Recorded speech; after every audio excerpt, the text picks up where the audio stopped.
you wouldn't call it a protest. You wouldn't see signs or marches. No angry hashtags. No media blitz. No viral meltdown. But walk through a Canadian grocery store, look closer at the shelves, and something becomes crystal clear. American brands are disappearing, not by force, but by choice. It's not loud. It's not flashy. But it's happening. Silently. Powerfully. Canadian consumers are turning away. Not in rage, but in principle.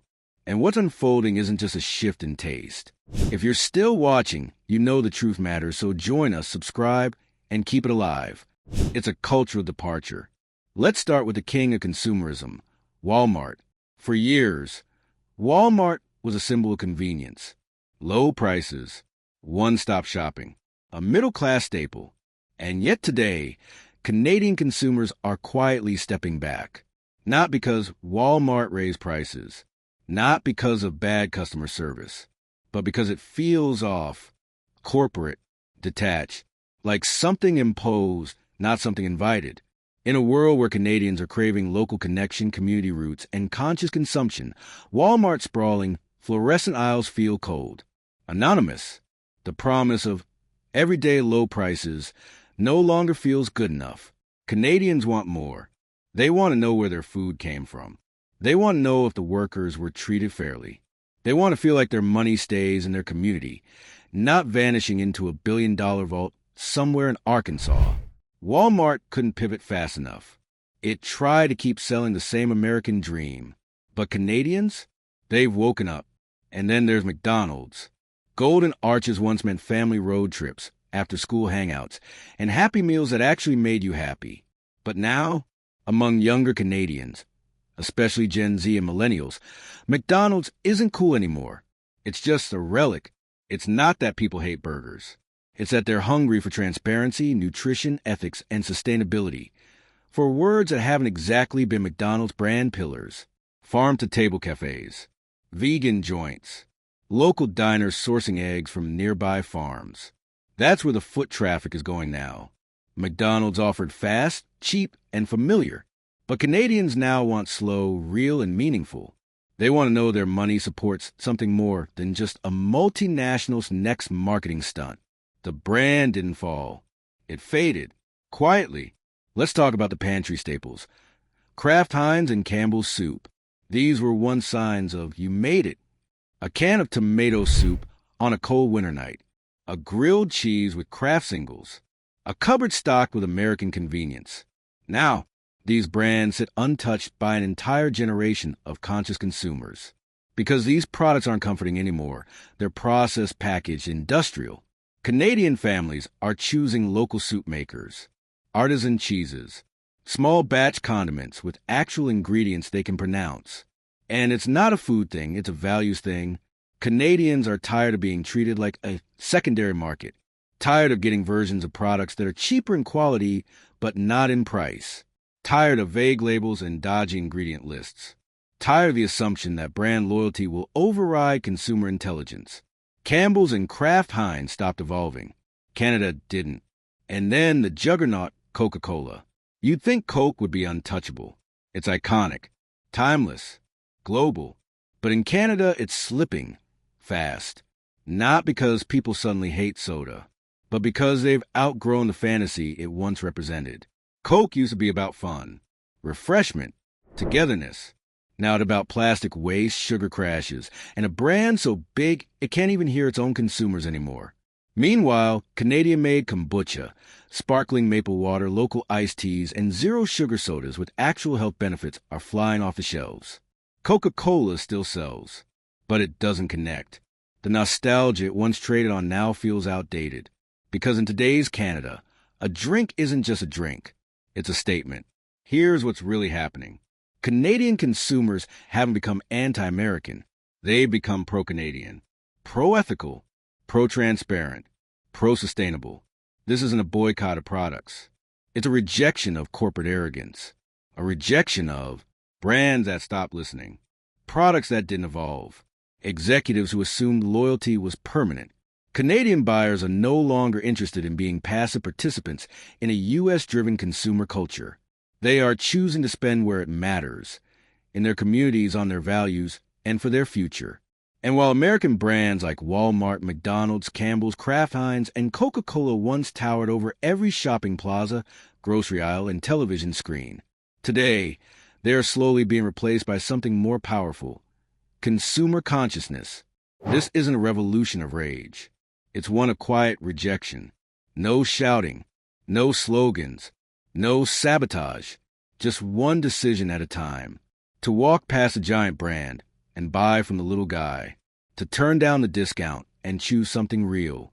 To stop funding companies that don't care and start uplifting the ones that do. That's the quiet power of the Canadian consumer today. So what happens next? If these American brands want to survive in Canada, they need to do more than tweak a label or post a token "We Care" campaign on Instagram. They need to listen, really listen, to understand that value isn't just price, it's principle. To realize that consumers now hold more power than they ever have, and they're using it. To stop assuming iconic means invincible, because in today's market, even giants fall. What does this mean for the future? It means the Canadian consumer landscape is shifting from passive consumption to active curation. People want to know the story behind their soup, the labor behind their burger, the carbon footprint of their soda, the ethics behind their shopping cart. And if that story doesn't align with their values, they'll write their own, with their wallet, one purchase at a time. The takeaway here isn't just about American brands losing Canadian customers. It's about an awakening. A country quietly rewriting what it means to buy, to support, and to belong. And for U.S. corporations, the message is clear. You're not owed loyalty. You have to earn it, with humility, with authenticity, with action. Because Canadian consumers are no longer impressed by size, scale, or slogans. They're looking for something real. And if American brands can't deliver that, then they'll keep slipping, shelf by shelf, store by store, town by town. Until one day, what once felt unshakable is just another lesson in what happens when you take your customers for granted. But let's be clear, this isn't just about ketchup or soda. It's about identity. And identity is powerful. For decades, Canadians were told what to value, what to eat, what to wear, what to aspire to. And more often than not, those values were packaged in red, white, and blue, then exported across the 49th parallel, as if no one would question it. But now they're questioning it. Quietly, thoughtfully, relentlessly. And the message behind the choices is becoming louder than any boycott could ever be. We don't need American branding to tell us who we are anymore. We've outgrown it. That suburban dream where Walmart is your local town square, that doesn't land anymore. That greasy familiarity of a McDonald's meal that tastes the same in Alberta as it does in Arizona, that's no longer comforting. It's unnerving. That pantry filled with Kraft Dinner, Campbell's soup, and Coca-Cola, that doesn't feel like family anymore. It feels like factory output. Because somewhere along the way, these brands stopped evolving with the people they served. They plateaued, got comfortable, became background noise. And Canadians, fed up with empty calories, greenwashing, and corporate detachment, started tuning out. It wasn't overnight. It never is. Cultural shifts take time. They grow under the surface, like roots pushing up through concrete, until one day, the cracks show. Go to any farmer's market in Canada today. Ask someone why they're buying local honey, jam, or soda instead of the trusted big-name stuff. They'll tell you it just feels better. They trust it more. They like that it's made here. They know the family behind it. They've seen the orchard, the bee farm, the bottling station. It's not just a product. It's a relationship. And American brands, once admired for their scale, now seem like strangers at the table. That's the irony. The very size that once made these companies feel dependable now makes them feel disconnected. Take Coca-Cola. Once a symbol of global unity, it now feels like a symbol of global sameness. The same red label, the same syrupy taste, the same relentless push to dominate shelf space. But Canadian consumers are no longer seeking global sameness. They want local difference. They want flavor, uniqueness, story, meaning. In a world of climate anxiety and health awareness, Coca-Cola's business model feels like a relic. Plastic bottles, trucked in water, ads about happiness, while communities face sugar-related illness and oceans drown in garbage. No amount of rebranding can fix what's broken at the core, a lack of alignment with real-world values. So Canadians have moved on to sparkling maple water from Quebec, to kombucha brewed in Vancouver, to beverages that feel like part of the landscape, not imported imitations. And what about Campbell's soup? Once a Canadian winter staple. Now, it's just a reminder of sodium and nostalgia. That red and white label, immortalized by Warhol, used to mean warmth. Now it just means processed. Modern Canadian kitchens are filled with bone broth, lentil soups from local co-ops, vegan chilies from corner delis. Campbell's didn't lose its customers. It lost their trust. Because while Canadians evolved their diets and values, Campbell's kept pumping out the same product in the same tin with the same pitch. That might work for collectors. It doesn't work for conscious shoppers. McDonald's, too, has hit a wall. The Happy Meal isn't enough anymore. Neither is the app, or the bacon-packed limited-time-only gimmicks. Because younger Canadians don't just want food. They want story, purpose, transparency. They want to know how the beef was raised, who picked the tomatoes, whether the workers behind the counter are treated with dignity. And while McDonald's has tried to update its image, offering McPlant burgers and digital kiosks, it still can't shake its core identity. Fast, cheap, and mass-produced. That's not what Gen Z is hungry for. They're looking for slow-grown, small-batch, locally owned. So they're skipping the drive-thru in favor of independent burger joints using grass-fed beef and hand-cut fries. The future of fast food? It's not Big Macs. It's micro-movements. And McDonald's isn't agile enough to keep up. Let's not forget Kraft Heinz. The name alone once carried weight. American heritage, family first, tradition. But today, it carries baggage. In a Canada where food insecurity is rising, where climate breakdown looms, where indigenous food systems are being restored, a squeezed bottle of orange cheese just doesn't say comfort anymore. It says corner cutting. It says convenience over care. It says we stop thinking about what we eat. And Canadians are thinking again, carefully, critically, which is why Kraft singles are being replaced by local cheeses from PI. Why shelf-stable pasta sauces are being swapped for handmade tomato preserves. Why food isn't just fuel, it's a form of resistance. Resistance against bland, against blandness, against branding over substance. Then there's Walmart, the ultimate symbol of low prices, of consumer power. But in Canada, that symbol has become hollow, because while Walmart shouts, save money, live better, Canadians are starting to ask, save money for who? Live better for whom? Walmart's business model works by volume, scale, and squeezing costs. But that often means squeezing workers, squeezing farmers, squeezing the spirit out of communities. When a Walmart opens in a small Canadian town, it doesn't create competition. It eliminates it. The local bookstore? Gone. The family grocer? Gone. The outdoor gear shop? Gone. In their place, sameness, imported goods, minimum wage, cookie-cutter aisles. But Canadians aren't buying it anymore. They want businesses that know their name, that give back to the hockey team, that show up at the local fair. Walmart can't offer that. No rollback special will fix it. So what's left for these American brands? Two choices: transform or fade. Transformation means radical humility. It means listening, really listening, not just to shareholders in Atlanta or Chicago or New York, but to families in Winnipeg, baristas in Halifax, students in Edmonton, elders in Yellowknife. It means localizing, not just your ad campaigns, but your sourcing, your partnerships, your values. It means acknowledging that Canadian consumers aren't extensions of U.S. market demographics. They are their own people with their own expectations. And those expectations are rising, not because Canadians are hostile, but because they care. About climate, about fairness, about truth in advertising, about justice, about their neighbors. And they're done funding companies that don't care back. So this boycott you're seeing, it's not loud.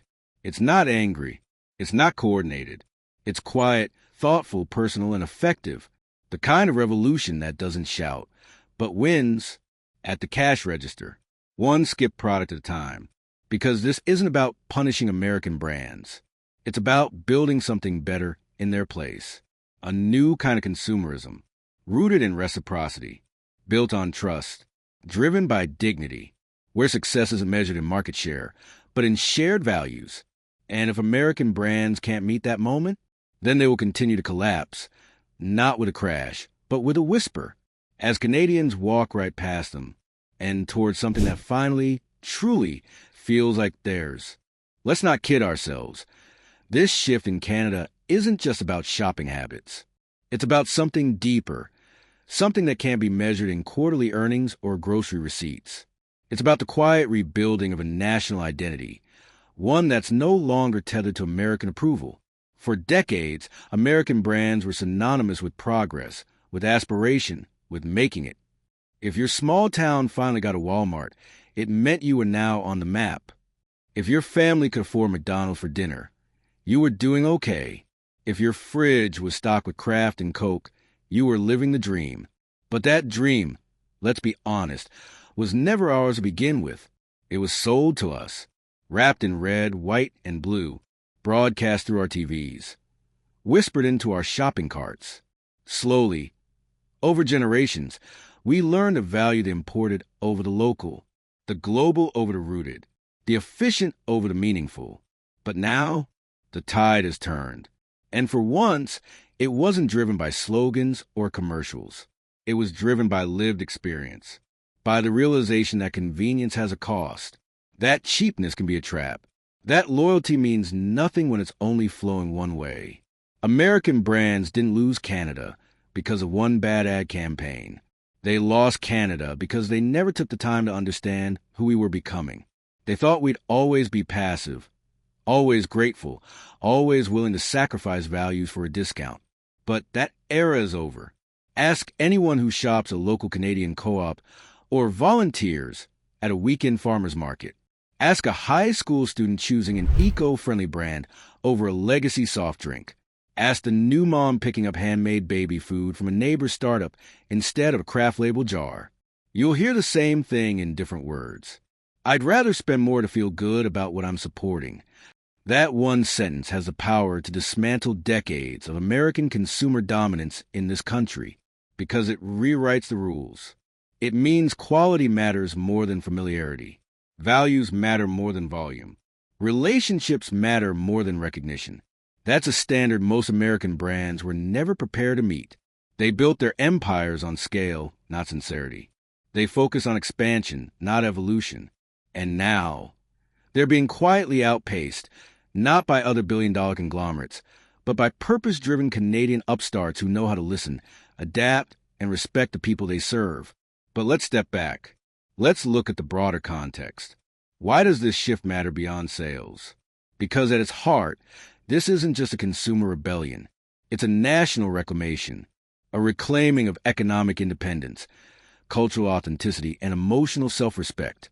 When Canadians stop buying from American mega brands and start investing in local businesses, we're doing more than rebalancing our budgets. We're choosing to believe in ourselves. We're saying, we don't need American approval to define what's good, healthy, ethical, or cool. We'll define that on our own terms, with our own ingredients, our own ethics, our own pride. That may seem small, but it's revolutionary. Because when a nation believes in itself economically, it begins to believe in itself politically, diplomatically, and culturally too. And that's what's happening across Canada. Brand by brand, choice by choice, cart by cart. Of course, some might say, isn't this just a phase? A trendy moment. But here's the difference. This isn't being driven by trendsetters.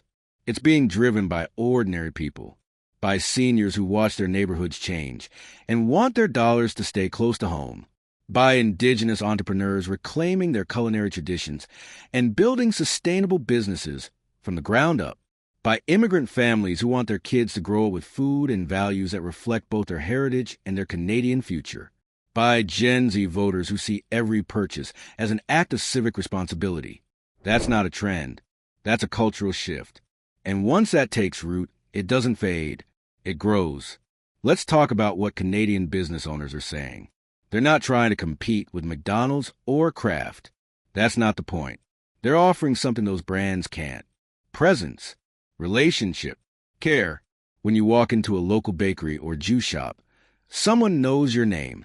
They remember your kids' allergies. They ask how your week's been. Try getting that at a self-checkout machine in Walmart. There's no substitute for human connection.